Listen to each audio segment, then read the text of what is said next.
إن الحمد لله رب العالمين نحمده ونستعينه ونستغفره ونعوذ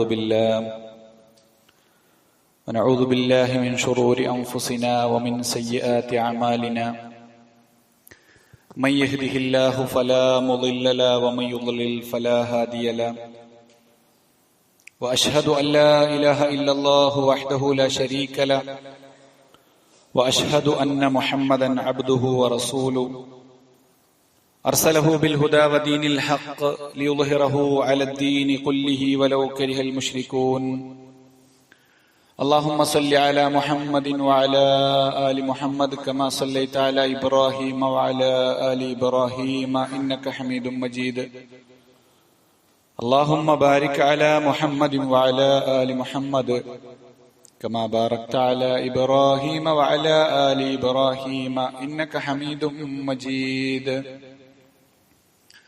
أما بعد فإن خير الحديث كتاب الله وخير الهدي هدي محمد صلى الله عليه وسلم وشر الأمور محدثاتها وكل محدثة بدعة وكل بدعة ضلالة وكل ضلالة في النار أعوذ بالله من الشيطان الرجيم يا أيها الذين آمنوا اتقوا الله حق تقاته ولا تموتن إلا وأنتم مسلمون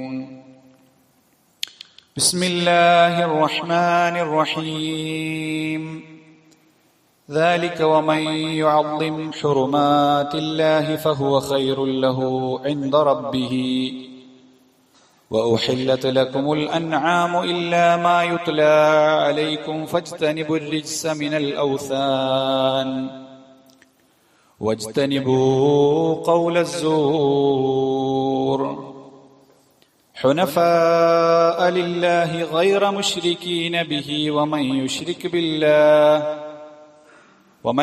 يشرك بالله فكأنما خر من السماء فتخطفه الطير أو تحوي به الريح في مكان سحيق رب اشرح لي صدري ويسر لي أمري واحلل عقدة من لساني يفقهوا قولي സ്നേഹാദരണീയരായ സത്യവിശ്വാസികളെ, വിശ്വാസിനികളെ, അല്ലാഹു സുബ്ഹാനഹു വ തആലയുടെ വിധിവിലക്കുകൾ ജീവിതത്തിന്റെ എല്ലാ മേഖലകളിലും സൂക്ഷിച്ചുകൊണ്ട് ജീവിക്കണമെന്ന് സ്വന്തത്തെ മറക്കാതെ ഓർമ്മപ്പെടുത്തുകയാണ്, വസിയ്യത്ത് ചെയ്യുകയാണ്.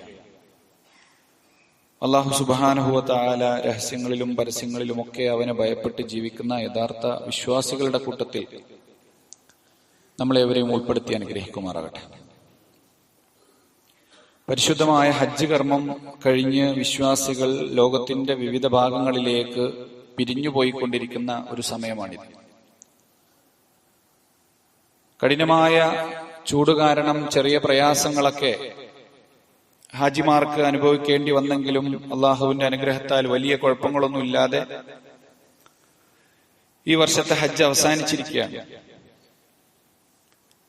കഠിനമായ ചൂടുണ്ടായിരുന്നു. കഠിനമായ ഈ പ്രയാസത്തിലും മക്കയെ ലക്ഷ്യം വെച്ചുകൊണ്ട് വിശ്വാസികൾ പരിശുദ്ധ ഗേഹത്തിന്റെ ചാരത്ത് ഓടി അണയുന്നത് നമ്മൾ കണ്ടു.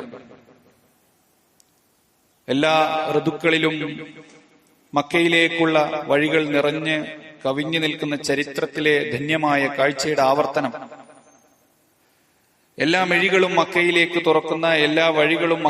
തുറക്കുന്ന പരിശുദ്ധമായ ഹജ്ജ് കർമ്മത്തിന്റെ പരിസമാപ്തി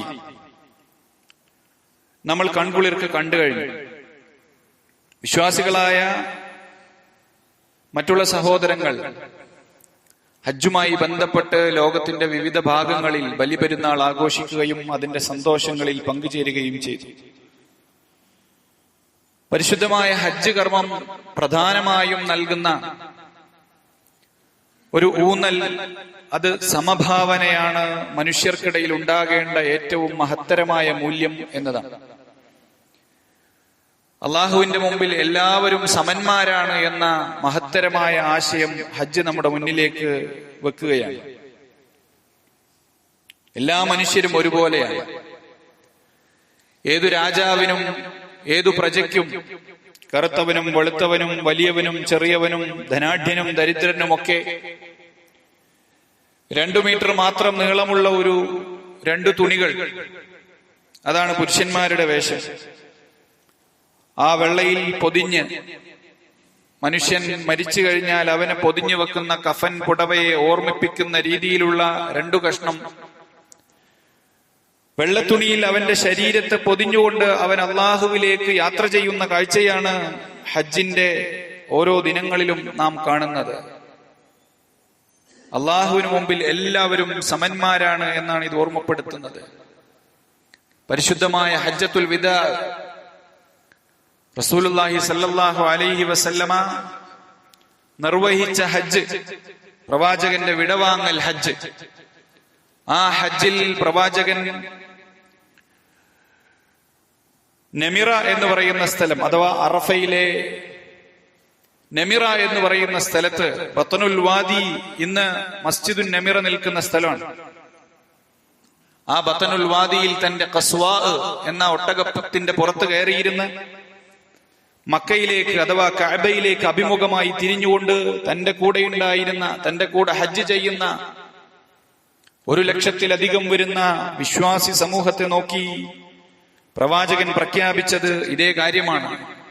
പ്രവാചകന്റെ അറഫ പ്രസംഗത്തിൽ ലോകം മുഴുവൻ മുഴങ്ങിക്കേട്ടത് ഇതേ ശബ്ദമാണ്, മനുഷ്യരെല്ലാം സമന്മാരാണ് എന്ന ശബ്ദം. പ്രവാചകൻ ആ ജനതയെ അഭിസംബോധന ചെയ്യുന്നത് തന്നെ അയ്യുഹന്നാസ് എന്ന് വിളിച്ചുകൊണ്ടാണ്. ജനങ്ങളെ എന്ന് വിളിച്ചുകൊണ്ടാണ് പ്രവാചകൻ ആ ജനതയെ അഭിസംബോധന ചെയ്യുന്നത് എന്ന് നമുക്ക് കാണാൻ സാധിക്കും. ഫഇന്നി ലാ അദ്രി ലഅല്ലി ലാ അൽഖാകും ബഅദ ആമി ഹാദാ, എനിക്കറിയില്ല, ഒരു പക്ഷേ ഈ വർഷത്തിനു ശേഷം നാം കണ്ടുമുട്ടിക്കൊള്ളണമെന്നില്ല, നമ്മൾ തമ്മിൽ ഇനിയൊരു അഭിമുഖം ഉണ്ടാവണമെന്നില്ല. പ്രവാചകൻ പറയാണ്, ഇന്ന അബാക്കും വാഹിദ്, ഇന്ന റബ്ബക്കും വാഹിദ് വ ഇന്ന അബാക്കും വാഹിദ്, നിശ്ചയമായും നിങ്ങളുടെ രക്ഷിതാവ് ഒന്നാണ്, അതുപോലെ തന്നെ നിങ്ങളുടെ പിതാവ് ആദമാണ്. ഒരേ പിതാവിൽ നിന്നുള്ള, ഒരേ മാതാവിൽ നിന്നുള്ള സന്തതികളാണ് നിങ്ങൾ. അതുകൊണ്ട് തന്നെ ലാ ഫളല ലി അറബിയ്യിൻ വലാ അജം അലാ അജം വലാ അഹ്മറ അലാ അസ്വദ്. നോക്കൂ, നിങ്ങൾ പ്രവാചകന്റെ ആ വിളി തന്നെ മക്കക്കാർക്ക് അത്ര രസകരമായ ഒരു വിളിയല്ല. കാരണം മക്കയിൽ അന്നേ വരെ കേട്ടിട്ടുള്ളത് വിവിധ രാജ്യങ്ങളിൽ നിന്ന് വന്ന രാജാക്കന്മാരാവട്ടെ, ഗോത്ര തലവന്മാരാകട്ടെ, ചക്രവർത്തിമാരുടെ ഡെലിഗേറ്റ്സുകളാവട്ടെ, പ്രതിനിധികളാവട്ടെ, എല്ലാവരും മക്കയിൽ വന്നാൽ ബനു ഹാഷിം എന്ന് വിളിക്കും. തറവാടിന്റെ പേര് പറഞ്ഞ്, ഗോത്രത്തിന്റെ പേര് പറഞ്ഞ്, പിതാമഹന്റെ പേര് പറഞ്ഞുകൊണ്ടാണ് മക്കയിൽ വന്നവരൊക്കെ വിളിച്ചിട്ടുള്ളത്. ബനു ഹാഷിം, ബനു ഖുറൈശ്, യാ ബനു ഹർബ്, യാ ബനു അബ്ദു മനാഫ്, യാ ബനു കിനാന, യാ ബനു സഖീഫ്. ഇങ്ങനെയൊക്കെ ഗോത്രങ്ങളുടെ പേര് വിളിച്ചുകൊണ്ട് പ്രത്യേകം പ്രമാണിമാരായി കൽപ്പിക്കപ്പെട്ട ആളുകളുടെ അഭിസംബോധന ചെയ്തുകൊണ്ട് മാത്രം സംസാരിച്ചിരുന്ന ഒരു നാട്ടിൽ അള്ളാഹുവിന്റെ റസൂൽ സല്ലല്ലാഹു അലൈഹി വസല്ലം എഴുന്നേറ്റ് നിന്നിട്ട് ഏത് ഖുറൈശിയായാലും ഖുറൈശി അല്ലാത്തവനായാലും മക്കക്കാരനാണെങ്കിലും മക്കക്കാരനല്ലെങ്കിലും അള്ളാഹുവിന്റെ മുമ്പിൽ സമന്മാരാണെന്ന് പ്രഖ്യാപിക്കുന്ന അയ്യുഹന്നാസ് ഇസ്മഉ, ജനങ്ങളെ, മനുഷ്യരെ, നിങ്ങൾ ഞാൻ പറയുന്നത് ശ്രദ്ധിച്ചു കേൾക്കണമെന്ന് റസൂലുള്ളാഹി സ്വല്ലല്ലാഹി അലൈഹി വസല്ലം വിളിക്കുകയാണ്. ഗോത്ര പാരമ്പര്യങ്ങളുടെ, ഗോത്രമഹിമയുടെ, തറവാടിത്തത്തിന്റെ പേരിൽ അഹങ്കാരികളായിരുന്ന ജനങ്ങൾക്ക് നൽകിയൊരു കനത്ത പ്രഹരമായിരുന്നു ആ അഭിസംബോധന എന്ന് ചരിത്രകാരന്മാർ രേഖപ്പെടുത്തുന്നത് നമുക്ക് കാണാൻ സാധിക്കും. പറയുന്നത് എന്താണ്? ഇന്ന റബ്ബക്കും വാഹിദ്, ഓരോ കുലത്തിനോരോ ദൈവം, ഓരോ തറവാടിനോരോ ദൈവം, ഓരോ ഗോത്രത്തിനോരോ ദൈവം. ആ ദൈവമാണ് വലിയത് എന്നും ആ ബിംബമാണ് മഹത്വമേറിയത് എന്നും പറഞ്ഞ് അതുകളെ പൂജിച്ചുകൊണ്ടിരിക്കുകയും അതുകളെ മഹത്വപ്പെടുത്തിക്കൊണ്ടിരിക്കുകയും ചെയ്ത ഒരു ജനതയോട് പറയാണ്, നിങ്ങളുടെ രക്ഷിതാവ് ഒരേ ഒരു രക്ഷിതാവായ അള്ളാഹു മാത്രമാണ് എന്ന്. ഇന്ന അബാക്കും വാഹിദ്, നിങ്ങളുടെ പിതാവ് ഒന്നാണ്. ആഫ്രിക്കയിൽ നിന്ന് വന്ന കറുത്തവനായ, ചുണ്ടുകൾ തടിച്ച് മുടികൾ ചുരുണ്ട കാപ്പിരികളെ പോലെയുള്ള അടിമ വംശക്കാരനും, അതുപോലെ തന്നെ ഉന്നത കുലജാതനായി നിങ്ങൾ വാഴ്ത്തുന്ന ഖുറൈശി തറവാട്ടിലെ പ്രമുഖനും ഒരേ അണിയിൽ നിന്ന് നമസ്കരിക്കേണ്ടവരാണ്. ഒരേപോലെ ലിബാസുൽ ഇഹ്റാം, 2 വെള്ള തുണികളിൽ ശരീരം പൊതിഞ്ഞ് കഅബയെ പ്രദക്ഷിണം ചെയ്യുകയും സഫയിൽ നിന്ന് മർവയിലേക്കും മർവയിൽ നിന്ന് സഫയിലേക്കും മിനയിൽ നിന്ന് അറഫയിലേക്കും അറഫയിൽ നിന്ന് മുസ്ദലിഫയിലേക്കും അവിടുന്ന് ജംറകളിലേക്കും ഹറമിലേക്കും അവിടുന്ന് തിരിച്ചുമൊക്കെ ഒരേപോലെ യാത്ര ചെയ്യേണ്ടവരാണ് എന്ന് പ്രവാചകൻ സല്ലല്ലാഹു അലൈഹി വസല്ലം പഠിപ്പിക്കുകയാണ്. ലാ ഫളല ലിഅറബിയ്യിൻ അലാ അജമി, അജമിയായ ഒരു മനുഷ്യൻ, അനറബിയായ ഒരു മനുഷ്യൻ, അവനേക്കാൾ ഒരു ശ്രേഷ്ഠതയും അറബിക്കില്ല. വലാ ഫളല ലിഅജമിയ്യിൻ അലാ അറബി, അറബിയായ ഒരു മനുഷ്യനേക്കാൾ ശ്രേഷ്ഠനല്ല അനറബിയായ ഒരു മനുഷ്യൻ. നിങ്ങളുടെ ഭാഷ കൊണ്ട് ഒരാൾ ശ്രേഷ്ഠനാവുന്നില്ല. നിങ്ങളുടെ നാടുകൊണ്ട്, ജനിച്ച പ്രദേശത്തിന്റെ പേരിൽ ഒരാളും ശ്രേഷ്ഠനാവുന്നില്ല. വലാ ലിഅഹ്മറ അലാ അസ്വദ്, ചുവന്നു തുടുത്ത ശരീരമുള്ള മനുഷ്യർക്ക് കറുത്തു നിറം, കറുപ്പായി നിറം എന്നതിന്റെ പേരിൽ അവരെക്കാൾ ഒരു യോഗ്യതയുമില്ല, തിരിച്ചുമില്ല. വലാ ലിഅസ്വദ അലാ അഹ്മർ, ചുവന്നു തുടുത്ത മനുഷ്യന്റെ മേൽ കറുത്തവന് ഒരു യോഗ്യതയും കൽപ്പിക്കാനില്ല. പിന്നെയോ ഇല്ലാ ബിത്തഖ്വ, നിങ്ങളുടെ ഭയഭക്തി ഒന്നുകൊണ്ട് മാത്രമല്ലാതെ. ഇന്ന അക്രമക്കും ഇൻദല്ലാഹി അത്ഖാക്കും, നിങ്ങളിൽ ഏറ്റവും ശ്രേഷ്ഠനാരാണ്? അത് അളക്കുന്നത് നിങ്ങളുടെ തൊലിയുടെ നിറം നോക്കിയല്ല, നിങ്ങളുടെ ഗോത്രത്തിന്റെ മഹിമ നോക്കിയല്ല, നിങ്ങൾ ജനിച്ച നാടിന്റെ, നിങ്ങൾ ജനിച്ച വീടിന്റെ, നിങ്ങൾ ജനിച്ച കുടുംബത്തിന്റെ ഒന്നും മാനദണ്ഡമല്ല അള്ളാഹുവിങ്കിൽ പരിഗണിക്കപ്പെടുന്നത്. മറിച്ച് അള്ളാഹുവിങ്കിൽ പരിഗണിക്കപ്പെടുന്ന ഒരേ ഒരു യോഗ്യത എന്ന് പറയുന്നത് അത് നിങ്ങളുടെ ഹൃദയത്തിലുള്ള അള്ളാഹുവിനെ കുറിച്ചുള്ള തഖ്വ മാത്രമാണ്. ഇന്ന അക്രമക്കും ഇൻദല്ലാഹി അത്ഖാക്കും, ഏറ്റവും സൂക്ഷ്മതയുള്ളവൻ ആരോ അവനാണ് ഏറ്റവും മാന്യനായവൻ, ഏറ്റവും തഖ്വയുള്ളവൻ, അള്ളാഹുവിന്റെ അടുക്കൽ ഏറ്റവും കരീമായവൻ എന്ന് റസൂലുള്ളാഹി സ്വല്ലല്ലാഹു അലൈഹി വസല്ലം പഠിപ്പിക്കാൻ. ഇത് പറയുന്നത് ആരോടാണെന്നറിയോ? മക്കയിലെ പ്രമാണിമാരോടാണ്. അവര് ചുറ്റും നിന്ന് കേൾക്കുകയാണ്, അവര് ചുറ്റും നിന്ന് ആലോചിക്കുകയാണ്, തമ്മിൽ അടക്കം പറഞ്ഞുകൊണ്ടിരിക്കുകയാണ്. ഹജ്ജത്തുൽ വിദായിൽ പ്രവാചകൻ പ്രസംഗിച്ചു കൊണ്ടിരിക്കുമ്പോ അവിടെ നടന്നിരുന്ന അനാചാരങ്ങൾ എന്താണ്? ഖുറൈശിയായ ആളുകൾ മാത്രമേ വസ്ത്രമെടുക്കാൻ പാടുള്ളൂ ഹജ്ജിന് തവാഫ് ചെയ്യുമ്പോ എന്ന നിയമം വെച്ച നാടായിരുന്നു അത്. മറ്റുള്ള ആളുകള് വസ്ത്രം ധരിക്കാതെ, മേൽവസ്ത്രം ധരിക്കാതെ തവാഫ് ചെയ്യണം. ഖുറൈശികളായ ആളുകൾക്ക് അറഫയിൽ നിൽക്കേണ്ടതില്ല എന്ന നിയമം ഉണ്ടായിരുന്ന നാടായിരുന്നു അത്. അവര് വലിയ പ്രമാണിമാർ, മറ്റുള്ളവരെയെല്ലാം കുറഞ്ഞ തട്ടിൽ കണ്ടിരുന്ന ആളുകൾ, ഞങ്ങൾ കഅബയുടെ ആളുകൾ എന്ന അഹങ്കാരത്തിന്റെ ധ്വനിയായിരുന്നു ഖുറൈശികൾക്ക്. മക്കയിലുള്ളവർക്ക്, അവർക്കെതിരെയാണ് പ്രവാചകൻ സല്ലല്ലാഹു അലൈഹി വസല്ലം പ്രഖ്യാപനങ്ങൾ നടത്തുന്നത്. നോക്കൂ നിങ്ങൾ, നിരവധി അനാചാരങ്ങൾ ആ നാട്ടിലുണ്ടായിരുന്നു. അവർ ബലിയർത്ത മൃഗത്തിന്റെ രക്തമെടുത്തുകൊണ്ട് കഅബയിൽ പുരട്ടുമായിരുന്നു അവർ. അതുപോലെ തന്നെ കൊട്ടും പാട്ടും നൃത്തവും ഒക്കെയായി കഅബയുടെ ചുറ്റുപാടിനെ അവർ മലീമസമാക്കിയിരുന്നു. അതുപോലെ തന്നെ ഹജ്ജ് കഴിഞ്ഞൊരാൾ തിരിച്ചു വീട്ടിൽ കയറേണ്ടത് പിൻവാതിലിലൂടെയാണ് എന്ന നിയമം പാസാക്കിയിരുന്നു. നടന്നു മാത്രമേ ആളുകൾ ഹജ്ജിന് വരാവൂ എന്ന് അവർ കൽപ്പിച്ചിരുന്നു. വാഹനങ്ങൾ അങ്ങോട്ട് പ്രവേശിപ്പിച്ചിരുന്നില്ല ആളുകൾ. അങ്ങനെയുള്ള ആളുകൾ, അവരോടാണ് അനാചാരത്തിന്റെ മുഴുവൻ നിയമങ്ങളും അതുപോലെ തന്നെ അന്ധവിശ്വാസത്തിന്റെ മുഴുവൻ കരിനിയമങ്ങളും ഇന്നത്തോടെ നിർത്തലാക്കിയിരിക്കുന്നു എന്ന് പ്രവാചകൻ പ്രഖ്യാപിക്കുന്നത്. അവരുടെ തൽബിയത്ത് പോലും മലീമസമായിരുന്നുവെന്ന് ഹദീസുകളിൽ രേഖപ്പെടുത്തപ്പെട്ടിട്ടുണ്ട്. ലബ്ബൈക അല്ലാഹുമ്മ ലബ്ബൈക ലബ്ബൈക ലാ ശരീക ലക എന്ന് പറഞ്ഞ് അവസാനിപ്പിക്കേണ്ടതിനു പകരം ഇല്ലാ ശരീകൻ ഹുവ ലക തംലികുഹു വമാ മലക. അവിശ്വാസികളുടെ, മുശ്രിക്കുകളുടെ തൽബിയത്ത് അങ്ങനെയായിരുന്നു. അല്ലാഹുവേ, ഞങ്ങളിതാ നിന്നിലേക്ക് ലക്ഷ്യം വെച്ച് വന്നിരിക്കുന്നു, നിനക്കൊരു പങ്കുകാരനുമില്ല എന്ന് പറഞ്ഞു നിർത്തേണ്ടതിനു പകരം അവരുടെ തൽബിയത്തിൽ അവർ കൂട്ടിച്ചേർത്ത വാചകം ഇങ്ങനെയായിരുന്നു: ഇല്ലാ ശരീകൻ ഹുവ ലക, ഒരു പങ്കുകാരനുണ്ട്. നീ അംഗീകരിച്ച, നീ നൽകിയ ആധിപത്യമുള്ള തംലികുഹു വമാ മലക്, അവൻ ഉടമപ്പെടുത്തിയതെല്ലാം നീ ഉടമപ്പെടുത്തിയതാണ്. അഥവാ അള്ളാഹുവിൽ പങ്കുകാരെ വെച്ചുകൊണ്ടുള്ള ഹജ്ജു കർമ്മമാണ് അവിശ്വാസികളായ മുശ്രിക്കുകളായ ആളുകൾ പരിശുദ്ധമായ ഹജ്ജ് കർമ്മത്തിൽ പോലും ചൊല്ലിയിരുന്നത് തൽബിയത്ത് അപ്രകാരമായിരുന്നുവെന്ന് ഹദീസുകൾ നമ്മളെ പഠിപ്പിക്കുകയാണ്. അവിടുന്നാണ് പ്രവാചകൻ സല്ലല്ലാഹു അലൈഹി വസല്ലം അറഫ മൈതാനിയിൽ വെച്ച് അവരോട് പറയുന്നത്, ജാഹിലിയത്തിലെ എല്ലാ ദുരാചാരങ്ങളും ഞാൻ ഇന്നിതാ നിർത്തൽ ചെയ്തിരിക്കുന്നു എന്ന് ശക്തമായ പ്രഖ്യാപനം. ജനങ്ങളെ, ജാഹിലിയത്തിലെ മുഴുവൻ ദുരാചാരങ്ങളും ഞാൻ ഇന്നിതാ നിർത്തൽ ചെയ്തിരിക്കുന്നുവെന്ന്. ഏതൊക്കെ ദുരാചാരങ്ങൾ എന്നറിയോ?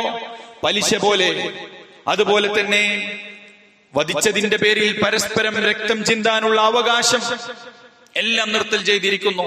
സ്വന്തം തറവാടിനെ ചൂണ്ടിക്കാട്ടിയാണ് പ്രവാചകൻ പറഞ്ഞത്, എന്റെ പിതൃവ്യനായ അബ്ബാസ് ബിൻ അബ്ദുൽ മുത്തലിബിന് നിങ്ങൾ ഇനി കൊടുക്കാനുള്ള പലിശ കൊടുക്കേണ്ടതില്ല.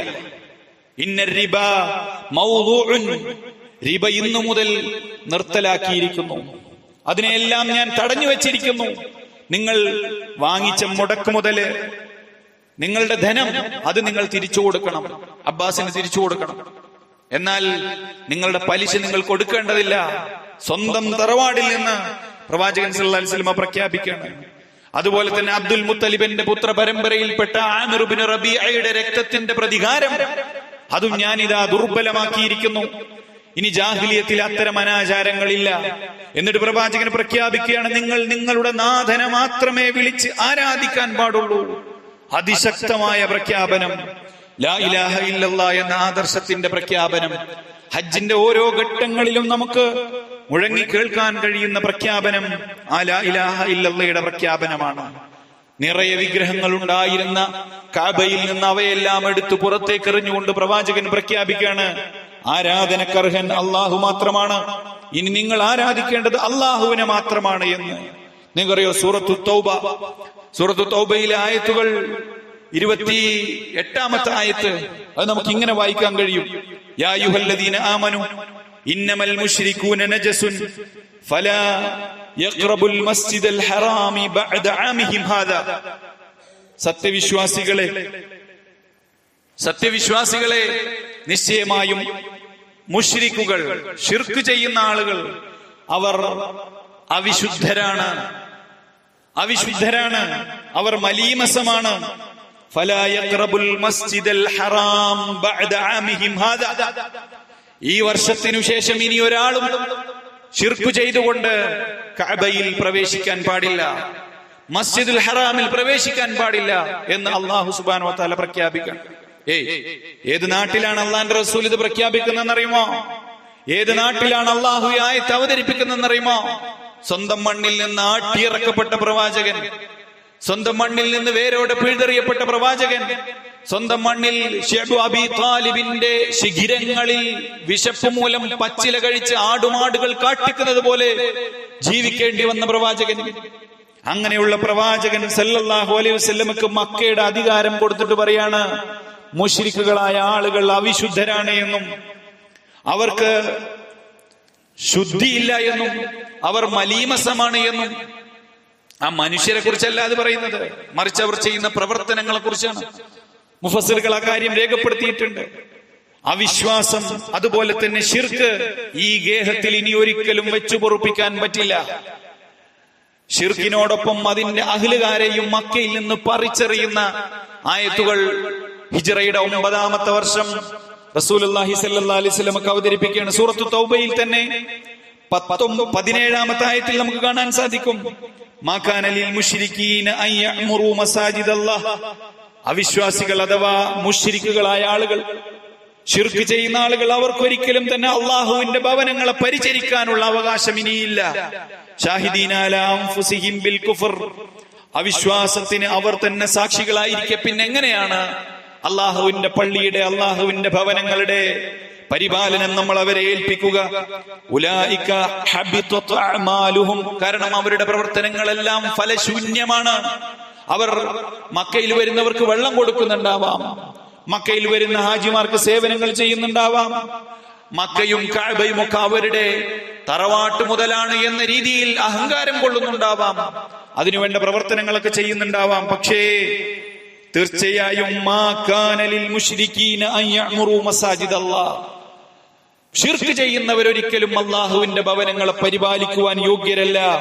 അതുകൊണ്ട് ഫിന്നാരിഹും ഖാലിദൂൻ, നരകമാണ് അവരുടെ പതിസ്ഥാനമെന്നും അവർക്ക് ഇതിനുള്ള യോഗ്യതയില്ലെന്നും വിശുദ്ധ ഖുർആൻ പ്രഖ്യാപിച്ചപ്പോ റസൂലുള്ളാഹി സ്വല്ലല്ലാഹു അലൈഹി വസല്ലം ഹിജ്റ 9-ാം കൊല്ലം അബൂബക്കർ സിദ്ദീഖ് റളിയല്ലാഹു അൻഹുവിനെ ഹജ്ജിന്റെ കർമ്മങ്ങൾ പഠിപ്പിച്ചുകൊണ്ട് അദ്ദേഹത്തെയും ഒരു സംഘത്തെയും മക്കയിലേക്ക് അയക്കുകയും ഇത് മക്കയിൽ പോയി പ്രഖ്യാപിക്കണമെന്ന് പറയുകയും ചെയ്യാണ്.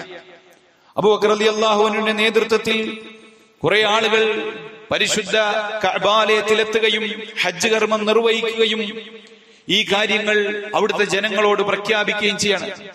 ഹുനൈൻ യുദ്ധത്തിന് ശേഷമാണ് അബൂബക്കർ റളിയല്ലാഹു അൻഹു മക്കയിലേക്ക് വരുന്നത്. അതുകൊണ്ട് തന്നെ ഹുനൈൻ യുദ്ധത്തോടുകൂടി മക്കയിലെ മുശ്രിക്കുകളുടെ നട്ടെല്ലൊടിഞ്ഞിരിക്കുകയായിരുന്നു.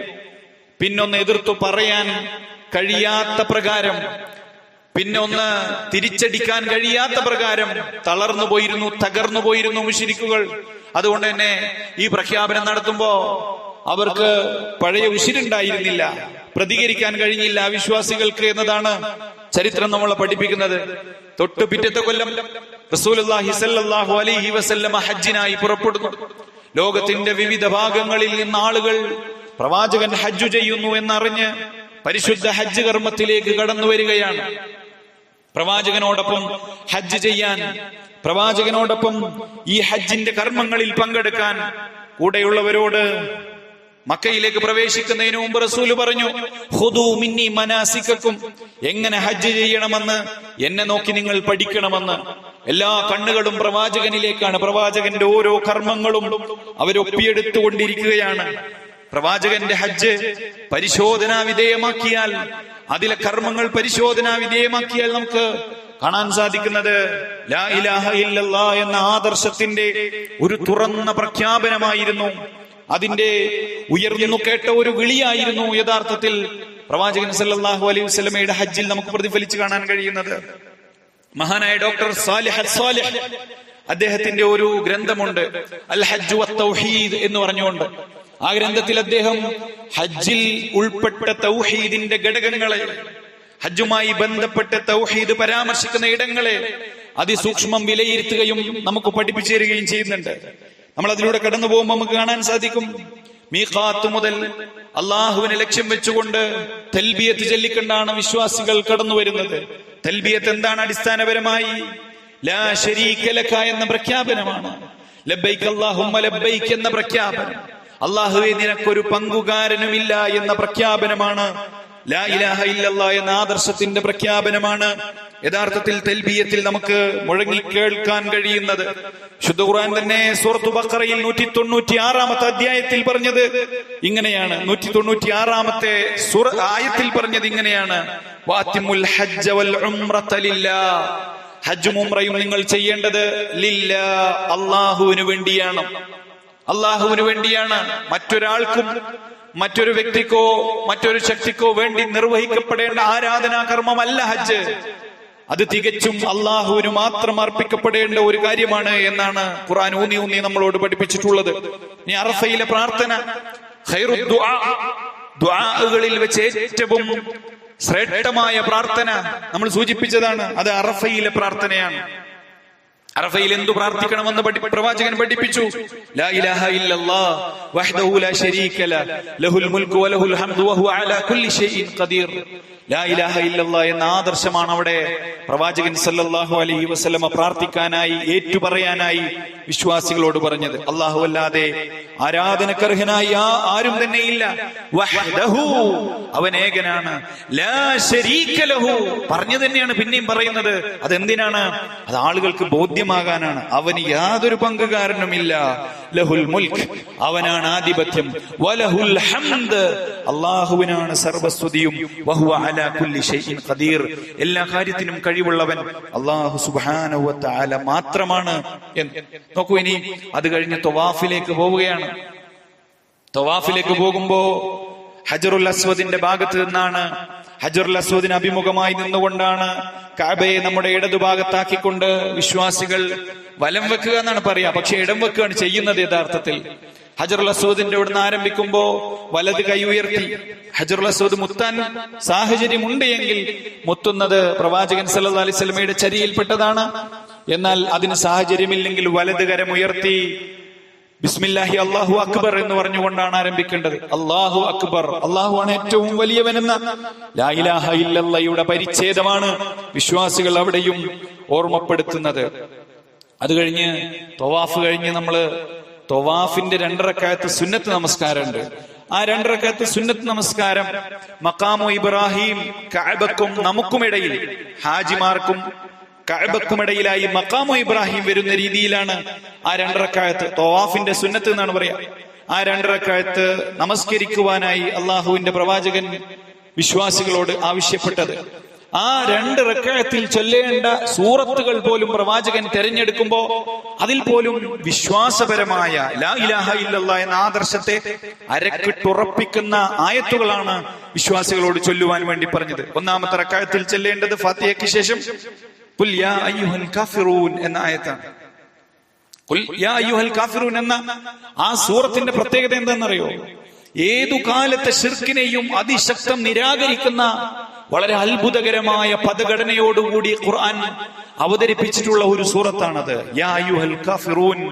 അവിശ്വാസികളുടെ മുഖത്ത് നോക്കി മക്കയുടെ മണ്ണിൽ ചെന്ന് നിന്ന് അവർ വിളിക്കുകയാണ്, അവിശ്വാസികളെ, നിങ്ങൾ ആരാധിക്കുന്നതിനെ ഞങ്ങൾ ആരാധിച്ചിട്ടില്ല, നിങ്ങൾ ആരാധിക്കുന്നതിനെ ഞങ്ങൾ ആരാധിക്കുന്നില്ല, നിങ്ങൾ ആരാധിക്കുന്നതിനെ ഞങ്ങൾ ആരാധിക്കാനും പോകുന്നില്ല, നിങ്ങൾക്ക് നിങ്ങളുടെ മതം, എനിക്കെന്റെ മതം എന്ന് പറയുന്ന പ്രവാചകൻ സല്ലല്ലാഹു അലൈഹി വസല്ലമയുടെ അതിശക്തമായ പ്രഖ്യാപനം.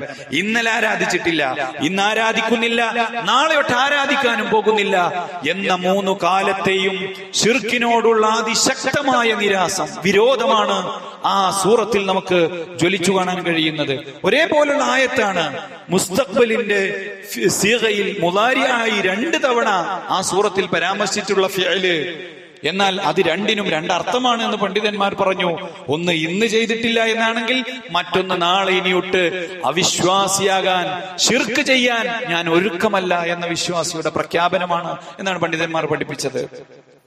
അത്ര കൃത്യമായിട്ടാണ് അവിടുന്ന് ലാ ഇലാഹ ഇല്ലല്ലാഹ് വിശ്വാസി പ്രഖ്യാപിക്കുന്നത്. 2-ാമത്തെ റക്അത്തിൽ ഫാത്തിഹയ്ക്ക് ശേഷം ചൊല്ലാൻ പഠിപ്പിച്ച സൂറത്ത് ഏതാ?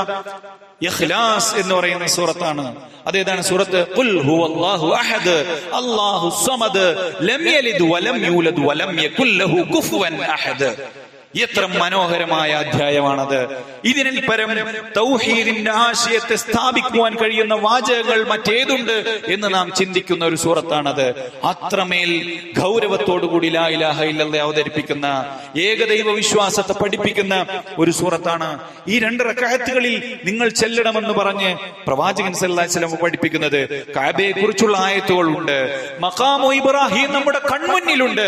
ഇബ്രാഹിം നബിയുടെ കാൽപാദം പതിഞ്ഞ കല്ല് ചില്ലുകൂട്ടിലാക്കി വിശ്വാസികൾക്ക് കാണാൻ വെച്ചിരിക്കുന്നു.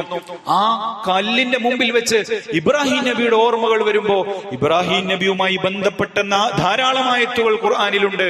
അതൊന്നും ചൊല്ലേണ്ടതില്ല. കഅബാലയം നമ്മുടെ കൺകുളിർക്കെ കാണുന്നു. ഈലാഫി ഖുറൈശ് ഈലാഫിഹിം റിഹ്ലത്തശ്ശിതാഇ വസ്സൈഫ് ഫൽയഅബ്ദു റബ്ബ ഹാദൽ ബൈത്ത്. കഅബയെ നോക്കി പല ഇമാമുകളും അത് ഓതുമ്പോ നമ്മുടെ ഹൃദയം നിറഞ്ഞു പോകാറുണ്ട്. പക്ഷേ കഅബയെ കുറിച്ചുള്ള, മക്കയെ കുറിച്ചുള്ള, മക്കയുടെ യാത്രാ സഞ്ചാരങ്ങളെ കുറിച്ചുള്ള, ആ ഭൂപ്രകൃതിയെ കുറിച്ചുള്ള, അതിന്റെ ഫളിനെയും നിഅമത്തിനെയും കുറിച്ചുള്ള ആയത്തുകളല്ല അവിടെ വേണ്ടത്. അവിടെ വേണ്ടത് ഖുൽ യാ അയ്യുഹൽ കാഫിറൂൻ ആണ്. ഖുൽ ഹുവല്ലാഹു അഹദ് എന്ന സൂറത്താണ് തെരഞ്ഞെടുക്കുന്നത് റസൂലുള്ളാഹി സ്വല്ലല്ലാഹു അലൈഹി വസല്ലമയാണ്. അതാണ് ലാ ഇലാഹ ഇല്ലല്ലാഹ് എന്ന ആദർശത്തിന്റെ പ്രത്യേകത എന്ന് നമ്മൾ മനസ്സിലാക്കണം.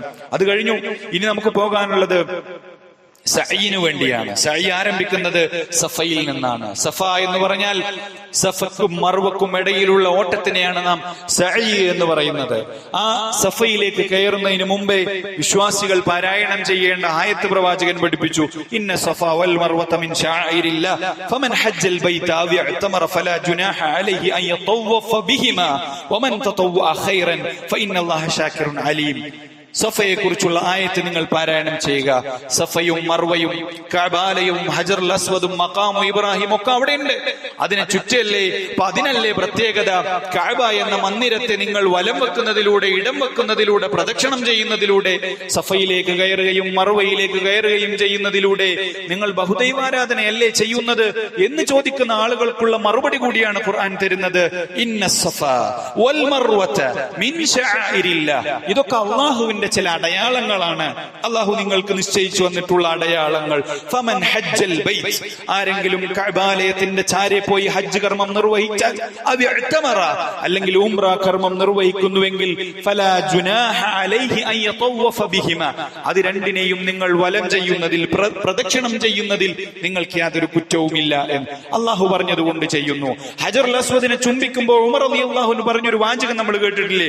റസൂൽ നിന്നെ ചുംബിക്കുന്നതായി ഞാൻ കണ്ടിട്ടുണ്ട്, അതുകൊണ്ട് മാത്രമാണ് നിനക്കൊരു ശ്രേഷ്ഠതയുമില്ലെന്ന് എനിക്കും അറിയാം, പ്രവാചകനും അറിയാം, അള്ളാഹുവിനും അറിയാം. അതുകൊണ്ട് അവിടെ ബഹുദൈവാരാധനയുടെ സാധ്യതകളെ പോലും തള്ളിക്കളയുന്ന ആയത്തുകൾ ചൊല്ലിക്കൊണ്ട് സഫ എന്ന കുന്നിന്റെ, ഇന്നിപ്പോ അവിടെ കുന്നൊന്നുമില്ല, ചെറിയൊരു ചെരിഞ്ഞ പ്രതലം മാത്രം കാണാൻ സാധിക്കും. ചില്ലുകൂടിനപ്പുറത്ത് കരിമ്പാറകൾ സഫയുടെ ഭാഗമായി നമുക്ക് കാണാൻ സാധിക്കും. സഈന്റെ അഥവാ മസ്ആ വികസിപ്പിച്ചപ്പോൾ, വീതി കൂട്ടിയപ്പോഴും നീളം കൂട്ടിയപ്പോഴൊക്കെ അതിന്റെ ഭാഗങ്ങൾ പലപ്പോഴും ഇടിച്ചു നിരത്തി അത് ഹാജിമാർക്കുള്ള സൗകര്യപ്രദമായ സംവിധാനങ്ങൾ ഒരുക്കിയപ്പോ സംഭവിച്ചിട്ടുള്ള കാര്യമാണ്. സഫ കയറണം എന്ന് പറഞ്ഞാൽ സഫയുടെ ഏറ്റവും അങ്ങറ്റത്ത് കയറണമെന്നൊന്നുമില്ല, അതിന്റെ ഒരു ഭാഗത്തേക്ക് കയറുക എന്നത് മാത്രമാണ്. എന്നിട്ട് സഫയിൽ കയറിയുന്നുകൊണ്ട് അവിടുന്ന് കഅബാലയത്തിന് നേരെ തിരിഞ്ഞുകൊണ്ട് 3 തവണ തക്ബീർ ചൊല്ലിയിട്ട് വിശ്വാസികൾ പറയേണ്ട വാചകങ്ങൾ എന്താണെന്ന് റസൂലുള്ളാഹി പഠിപ്പിച്ചിട്ടുണ്ട്. അതിങ്ങനെയാണ്: ലാ ഇലാഹ ഇല്ലല്ലാഹു വല്ലാഹു അക്ബർ, ലാ ഇലാഹ ഇല്ലല്ലാഹ് വഹ്ദഹു ലാ ശരീക ലഹുൽ മുൽക്കു വലഹുൽ ഹംദു വഹുവ അലാ കുല്ലി ഷൈഇൻ ഖദീർ, ലാ ഇലാഹ ഇല്ലല്ലാഹ് വഹ്ദഹു അൻജസ വഅദഹു വനസറ അബ്ദഹു വഹസമൽ അഹ്സാബ വഹ്ദഹു. ചെറിയ വാചകങ്ങൾ, നമ്മൾ നേരത്തെ ആവർത്തിച്ച അതേ വാചകങ്ങൾ. വലിയ പ്രാർത്ഥനകളോ വലിയ ഏടുകളോ വലിയ കിതാബുകളോ ഒന്നുമില്ല, ചെറിയ ചെറിയ വാചകങ്ങൾ. അതുതന്നെ ലാ ഇലാഹ ഇല്ലല്ലാഹ് എന്ന ആദർശം മുഴച്ചു നിൽക്കുന്ന വാചകങ്ങൾ, ജ്വലിച്ചു നിൽക്കുന്ന വാചകങ്ങൾ, ഓരോ ചരിത്രത്തിലേക്കും സൂചന നൽകുന്ന വാചകങ്ങൾ. അൻജസ വഅദഹു, അല്ലാഹു ഇതാ അവന്റെ വാഗ്ദാനം നിറവേറ്റിയിരിക്കുന്നു. വനസറ അബ്ദഹു, അവനിതാ അവന്റെ അടിമയെ സഹായിച്ചിരിക്കുന്നു.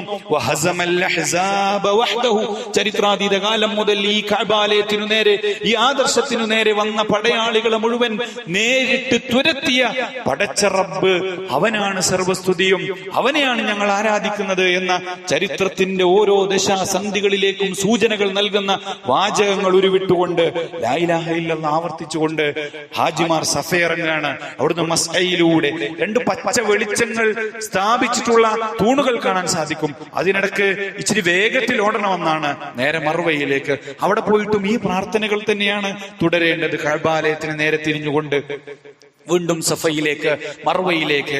ഇങ്ങനെ ഹജ്ജിന്റെ ഓരോ കർമ്മങ്ങളിലും നമുക്ക് കാണാൻ സാധിക്കുന്നത്, ഓരോ വിശ്വാസിയും അവിടെ പോയി ഏറ്റുപറയുന്നത് ലാ ഇലാഹ ഇല്ലല്ലാഹ് എന്ന ആദർശമാണ്.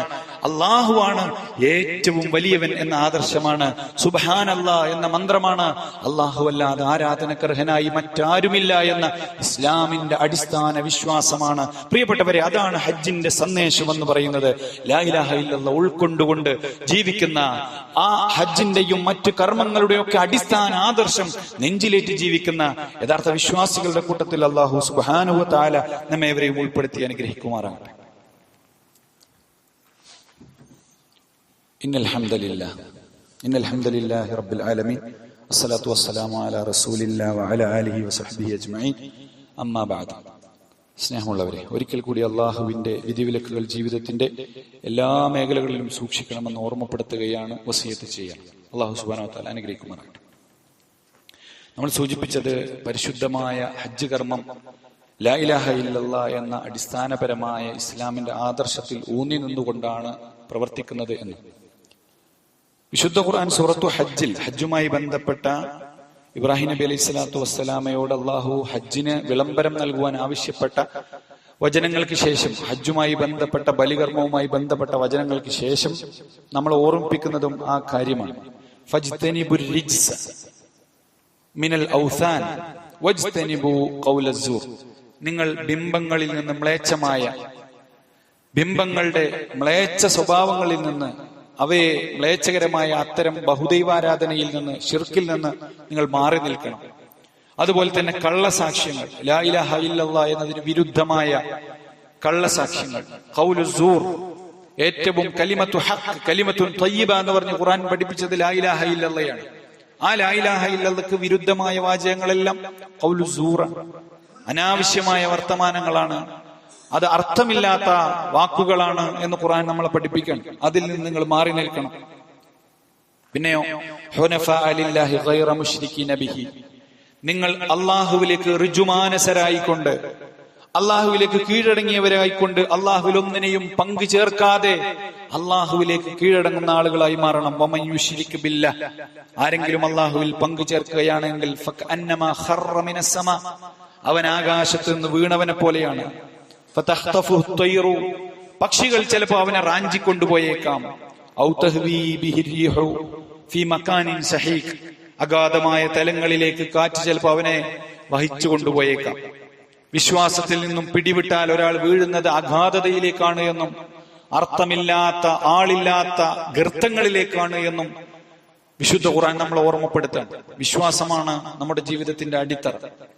ആ വിശ്വാസത്തിൽ അധിഷ്ഠിതമായ ഹജ്ജിനെയാണ് ഹജ്ജുൻ മബ്റൂർ എന്ന് പറയുന്നത്. അതുകൊണ്ടാണ് റസൂൽ പറഞ്ഞത് അൽ ഹജ്ജുൽ മബ്റൂർ ലൈസ ലഹു ജസാഉൻ ഇല്ലൽ ജന്ന എന്ന്.